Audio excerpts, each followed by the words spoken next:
नमस्कार, आर के दांगी चैनल में आपका स्वागत है। आज के वीडियो में हम बात करने वाले हैं आईटीआई ट्रेनिंग ऑफिसर या आईटीआई में प्रशिक्षण अधिकारी जो भर्ती आने वाली है। दोस्तों, आप परेशान ना हो।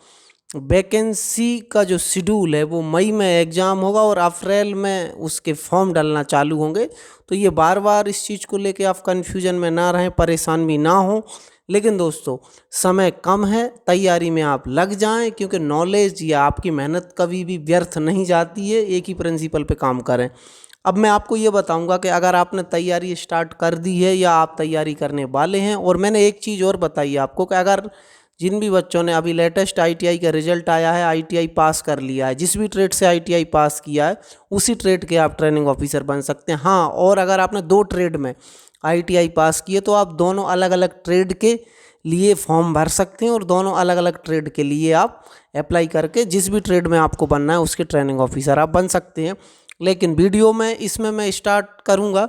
लेकिन अगर चैनल पर पहली बार वीडियो देख रहे हैं, चैनल को सब्सक्राइब करके बेल आइकन को ऑन कर दें और इस वीडियो को दोस्तों शेयर जरूर कर दें। अभी क्या होता है कि सभी तक ये इन्फॉर्मेशन जाए। मोबाइल स्क्रीन पर आप देख रहे हैं। मैं सबसे पहले सिलेबस की बात कर लूँ। हाँ तो साथियों, ये जो सिलेबस है 2016 में जो एग्ज़ाम हुआ था उसका सिलेबस है। सिलेबस तो वही का वही रहेगा, लेकिन जो सिलेबस चेंज हो गया अभी आईटीआई में 2017 वो 2019 में रिवाइज हो गया है। तो इसके लिए आप अच्छे से समझ लें कि आपको नया सिलेबस वही का वही है जो आईटीआई में पढ़ाया जाता है।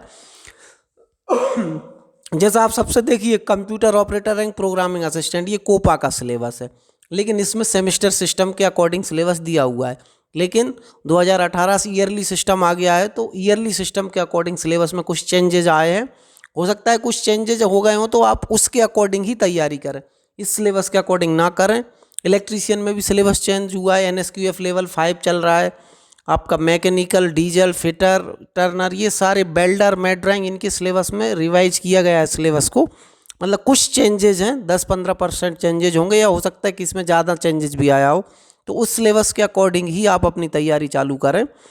अब सिलेबस की बात कर लेते हैं। ये जो पेज आप देख रहे हैं, ये वाला पेज भी मैं आपको बता देता हूँ। आपको पीईबी की साइट पर जाएंगे आप, तो आप रूल बुक पे जाएंगे। मैं आपको पहले एक क्वेश्चन बता देता हूँ, ये सिलेबस भी आपको कैसे निकालना है। देखिए क्या हो रहा है, आपको यहाँ से जाना है, रूल बुक पर क्लिक करना है। ये इस तरीके का पेज खुला रहता है आपका, जैसे ही होम पेज है तो शेड्यूल रहता है। इस शेड्यूल में आपका एग्ज़ाम बताया हुआ है कि एग्ज़ाम कब होगा, मई में। ये हमने पहले भी कई वीडियो बना दी है। इसके अलावा रूल बुक पर आप जैसे ही जाएंगे तो रूल बुक कौन सी देखेंगे, ये 2016 की रूल बुक में आप देखेंगे कौशल विकास संचालनालय, ये विभाग का नाम है। इसमें आप देखेंगे सिलेबस पर जैसे ही क्लिक करेंगे तो इस तरीके का पेज खुल जाएगा। फिर आप जिस पर भी लिंक पर क्लिक कर देंगे उसका सिलेबस डाउनलोड हो जाएगा।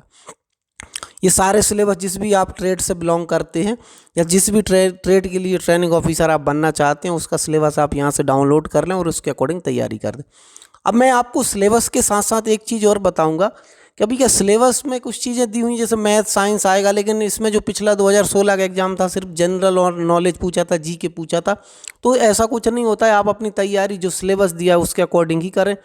पेपर में कोई भी चेंजेज हो सकता है, कुछ भी चीज़ आ सकती है सिलेबस के अकॉर्डिंग। मान लेते हैं कि मैथ भी आ गया तो फिर आप बोलेंगे कि हमने पिछले पेपर्स में तो नहीं पूछा था, तो आपने तैयारी कर ली। अब मैं आपको ले चलता हूँ एक क्वेश्चन पेपर। ये तो ठीक है, आप सिलेबस डाउनलोड कर लेंगे, लेकिन इसी के साथ साथ आपको क्या देखना है, अब आपको पुराने पेपर देखना है, पहले पेपर कैसे पूछे गए हैं। तो मैं उन पेपर की भी थोड़ा सा आपको बता देता हूँ। या आपको पेपर कैसे डाउनलोड करना है और एक पेपर भी मैं बताऊँगा। पेपर के लिए भी आप जितने भी पीईबी ने या प्रोफेशनल एग्जामिनेशन बोर्ड ने एग्जाम लिए हैं उसके सारे क्वेश्चन पेपर पड़े हुए हैं। उसमें आपको लगभग सारे पेपर्स का जीके तो आप पढ़ ही लें, और मैं भी समय समय पर वीडियो के माध्यम से आप तक बताते रहूँगा। अब आप देखिएगा, यहाँ पर आप देखेंगे for candidate examination schedule rule book दिया हुआ है। यहाँ question paper, old question paper पर आप क्लिक करेंगे तो एग्ज़ाम जिस भी ईयर में हुआ था, ये 2016 में हुआ था। अब आप 2016 में यहाँ पर आप जाएंगे, यहाँ पर आप देखिएगा डेट वाइज आपको यहाँ पर लिंकें मिल जाएंगी।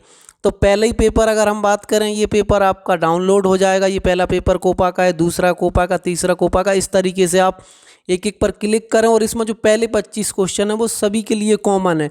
तो यहाँ पर जितने पेपर पड़े हुए हैं तो पहले 25 क्वेश्चन तो सभी के लिए पढ़ना ही पढ़ना है।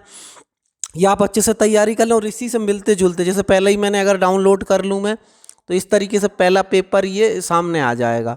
ये पेपर में अगर मैं बात करूं, ये देखिएगा, ये पहला पेपर है जो कोपा के लिए हुआ था। इसमें जो क्वेश्चंस पूछे गए हैं काफ़ी सिंपल क्वेश्चन है, साइंस के क्वेश्चन है, जनरल नॉलेज के क्वेश्चन है। तो आप इनको पढ़ लें, इनसे मिलते जुलते कंटेंट को पढ़ लें। आप पहली बार स्टार्ट कर रहे हैं तो आप बेसिक से आप स्टार्ट कर दीजिए। आप मध्य प्रदेश का जीके पढ़ लें, आप खेल, पुरस्कार, मेला, जनजाति, ये सब चीज़ें पढ़ लें आप अच्छे से। ये पहले जो 25 क्वेश्चन है वो आपके इसी तरीके के रहने वाले हैं हर एक पेपर में। ये 25 क्वेश्चन तो सभी के लिए सेम है, तो हम इस पर भी आपके समय समय पर ये पहले जो 25 क्वेश्चन इसकी तैयारी करते रहेंगे। पहले 25 क्वेश्चन में कंप्यूटर भी आता है, तो ये आप विशेष ध्यान रखें। कोपा में हो सकता है नहीं पूछा हो, लेकिन ये 25 क्वेश्चन के बाद अगर बात करें हम 26वां क्वेश्चन अगर बात करें, ये देखिएगा, ये लिखा हुआ है topic computer operator and programming assistant, मतलब कोपा। ये फिर यहाँ से चालू हो जाता है आपका ट्रेड का जो पार्ट है, और उसमें भी बहुत अच्छे क्वेश्चंस हैं। और साथ ही साथ जो मैं सिलेबस की बात कर रहा था, मैं सिलेबस भी आपको एक बार बता देता हूँ। ये सिलेबस लेटेस्ट सिलेबस है, ये वहाँ पर जो सिलेबस डाला था वो सिलेबस नहीं है। तो इस सिलेबस को आपको पहले समझना है, सिलेबस को आपको स्टडी करना है, उसके हिसाब से आप अपनी तैयारी करें। अभी क्या होता है कि आपको जो चीज़ पता है वो चीज़ ज़रूरी नहीं होता है आपको कितना डीपली भी पता हो। एग्ज़ाम ओरिएंटेड जो सिलेबस डिज़ाइन किया गया है किसी भी ट्रेड के लिए, उस सिलेबस के अकॉर्डिंग ही आपको पढ़ना है। बहुत सरल चीज़ें हों तो वो भी आपको समझनी है, कठिन चीज़ें हों तो वो भी समझनी है। आप अपने नॉलेज लेवल के हिसाब से मत सोचिएगा, आपको इस सिलेबस का जो लेवल है उसके हिसाब से आपको तैयारी करना है। मैं थोड़ा सा आपको बता देता हूँ, ये जो सिलेबस है ईयरली सिस्टम का सिलेबस है। इस सिस्टम में अगर हम बात कर लें तो इसमें 2 पार्ट होते हैं ट्रेड में, एक प्रैक्टिकल पार्ट होता है और एक थ्योरी पार्ट होता है। तो आपको दोनों ही चीज़ का ध्यान रखना है। जो थ्योरी से रिलेटेड जो प्रैक्टिकल है वो उनको भी आपको समझना है। अब आप देखिएगा, ये syllabus for computer operator latest syllabus है, ये नया सिलेबस है जो अभी आईटीआई में पढ़ाया जा रहा है। इसमें अगर हम बात कर लें प्रोफेशनल स्किल मतलब trade practical, safe working practices हैं और प्रोफेशनल नॉलेज है। इसमें भी आपको कभी कभी कुछ ऐसे क्वेश्चंस आ जाते हैं, आप बोलेंगे कि ये कहाँ से पूछ लिया, लेकिन है ये सिलेबस का क्वेश्चन। इसको आप बीई या पॉलीटेक्निक में नहीं पढ़ते हैं, बीएससी, एमसीए, बीसीए में भी नहीं पढ़ते हैं आप, तो यहाँ से पूछा जाता है। और ज़्यादातर ये आईटीआई का जो सिलेबस होता है वो प्रैक्टिकल बेस्ड सिलेबस होता है, मतलब सिखाया जाता है, लर्निंग की जाती है। तो प्रैक्टिकली आपको चीज़ें अच्छे से पता होना चाहिए। आपके पास कंप्यूटर है तो कंप्यूटर में आप उसके हार्डवेयर पार्ट हों, एक एक चीज़ की टर्मिनोलॉजी पता होना चाहिए आपको। सॉफ्टवेयर हार्डवेयर के बारे में विशेष डिटेल पता होना चाहिए। नेटवर्किंग कंसेप्ट पता होना चाहिए। एमएस ऑफिस से रिलेटेड आपके इमेज एडिटर के बारे में पता होना चाहिए। आपको ई कॉमर्स के बारे में पता होना चाहिए, टैली के बारे में, बीबीए के बारे में, और जावा स्क्रिप्ट के बारे में, एचटीएमएल के बारे में। ये आपको एक ऐसी नॉलेज होना चाहिए कि आपसे कोई भी पूछे तो आपको लगे कि हाँ ये चीज़ आती है। इस टाइप से आप अपनी तैयारी दुरुस्त कर लें। ये सिलेबस ही आपको एक एक टॉपिक को समझना है, पढ़ना है। आप अपनी नॉलेज से मैच कर लें कि आपको जो नॉलेज है और जो सिलेबस है उसकी मैचिंग हो रही है कि नहीं हो रही है। जो चीज़ आपने अभी तक नहीं पढ़ी है तो उसको पहले समझ लें, एक लेवल पे लेके आ जाएं। फिर इसके बाद आप क्वेश्चन पेपर से तैयारी करें, पेपर्स भी आप लगा लें एक बार, जिससे कि आपको ये नॉलेज हो जाएगा कि आपको कितना समझ में आ रहा है। मैंने तीनों ही चीज़ें आपको बता दी हैं। देखिएगा, अभी बहुत सारे लोग कमेंट्स करते हैं, फ्रस्ट्रेट हो जाते हैं, वैकेंसी आ नहीं रही है और आप इस तरीके से लगातार वीडियो एक ही टॉपिक पर लेके आ रहे हैं। तो दोस्तों, वीडियो इसलिए लेके आना पड़ता है बार बार। होता क्या है कि अभी आईटीआई का रिजल्ट आया हुआ है। आईटीआई के हमारे विद्यार्थी, उनको पता नहीं रहता कि वो ट्रेनिंग ऑफिसर के लिए अप्लाई कर सकते हैं। अलग अलग ट्रेड के लिए योग्यता है, लेकिन स्टेनो वाले बहुत परेशान हैं। तो स्टेनो के लिए मैं बता दूं 80, 100 और एक वर्षीय कोपा ग्रेजुएशन होना ज़रूरी है। सिर्फ स्टेनो में ग्रेजुएशन की ज़रूरत है, बाकी किसी भी ट्रेड के लिए टीओ बनने के लिए ग्रेजुएशन की कोई ज़रूरत नहीं है। ये आप अच्छे से समझ लें। और ये आप दोस्तों तैयारी में लग जाएं। आने वाले समय में, आने वाले 3-4 महीने आपके लिए बहुत ही इम्पोर्टेंट है, कुछ ना कुछ बनने के लिए, कुछ सक्सेस होने के लिए।